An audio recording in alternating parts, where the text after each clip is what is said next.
નમસ્કાર મિત્રો દેશ અને દુનિયાના સુપરફાસ્ટ સમાચારમાં તમારું સ્વાગત છે। પાન આધાર લિંકિંગ પાન કાર્ડ અને આધાર કાર્ડ લિંક કરવાની પ્રક્રિયા અને તેની સમય મર્યાદા પૂરી થવા અંગે ચેતવણી આપવામાં આવી રહી છે। અન્ય મહત્વના સમાચારની વાત કરીએ તો income tax return ITR file કરવા માટેના નવા ફોર્મ અને છેલ્લી તારીખ અંગે કરદાતાઓ માટે જરૂરી સૂચનાઓ આપવામાં આવી રહી છે। અન્ય મહત્વના સમાચારની વાત કરીએ તો નવી ટ્રેનોની જાહેરાત ઉનાળાની રજાઓ અને તહેવારોને ધ્યાનમાં રાખીને સ્પેશિયલ ટ્રેનો દોડાવવાની જાહેરાત કરવામાં આવી છે। ત્યારે મિત્રો આગળ વાત કરીશું ટ્રેન ટિકિટના નિયમોની। ભારતીય રેલવે દ્વારા ટિકિટ બુકિંગ અને કેન્સલેશનને લઈને કેટલાક નવા નિયમો લાગુ કરવામાં આવ્યા છે, જેની અસર મુસાફરો ઉપર પડનારી છે। અન્ય મહત્વના સમાચારની વાત કરીએ તો આરોગ્ય અને તેલનો વપરાશ મોંઘવારી અને સ્વાસ્થ્ય બંનેને ધ્યાનમાં રાખીને વડાપ્રધાને રસોઈમાં પણ તેલનો ઓછો ઉપયોગ કરવાની અને ઘરગથ્થુ બચત ઉપર ધ્યાન આપવાની સલાહ આપી છે।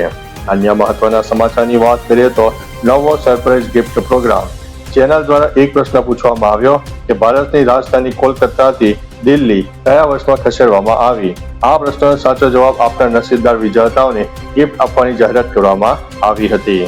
અન્ય મહત્વના સમાચારની વાત કરીએ તો ડિજિટલ પેમેન્ટ બેન્કિંગ ક્ષેત્રે થઈ રહેલા ફેરફારો અને ડિજિટલ ટ્રાન્ઝેક્શનમાં સુરક્ષા રાખવા માટેની નવી માર્ગદર્શિકાઓ ટૂંક સમયમાં માહિતી આપવામાં આવનારી છે।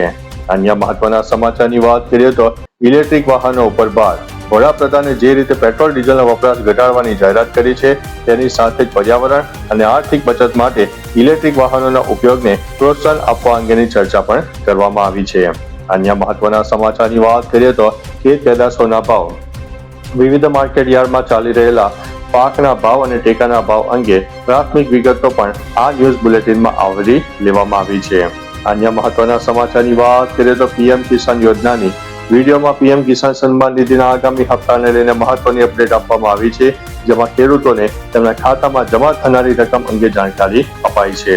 અન્ય મહત્વના સમાચારની વાત કરીએ તો યુદ્ધની અસર ઈરાન, ઇઝરાયલ અને અમેરિકા વચ્ચે ચાલી રહેલા તણાવને કારણે સ્ટેટ ઓફ હોર્મુઝ બંધ જેવી સ્થિતિમાં હોવાથી કાચા તેલની સપ્લાય ખોરવાઈ ગઈ છે, જેની સીધી અસર ભારતના બજાર ઉપર પણ જોવા મળી રહી છે। અન્ય મહત્વના સમાચારની વાત કરીએ તો ઓનલાઈન ક્લાસ ટ્રાન્સપોર્ટેશન અને અન્ય વ્યવસ્થાઓ પર ભારણ ઘટાડવા માટે વડાપ્રધાને શાળાઓને શક્ય હોય ત્યાં સુધી ઓનલાઈન શિક્ષણ આપવા ઉપર ભાર મૂક્યો છે। તો ચાલો મિત્રો, ફરીથી દેશ અને દુનિયાના સુપરફાસ્ટ સમાચાર લઈને મળતા રહીશું। ત્યાં સુધી અમને રજા આપશો। નમસ્તે।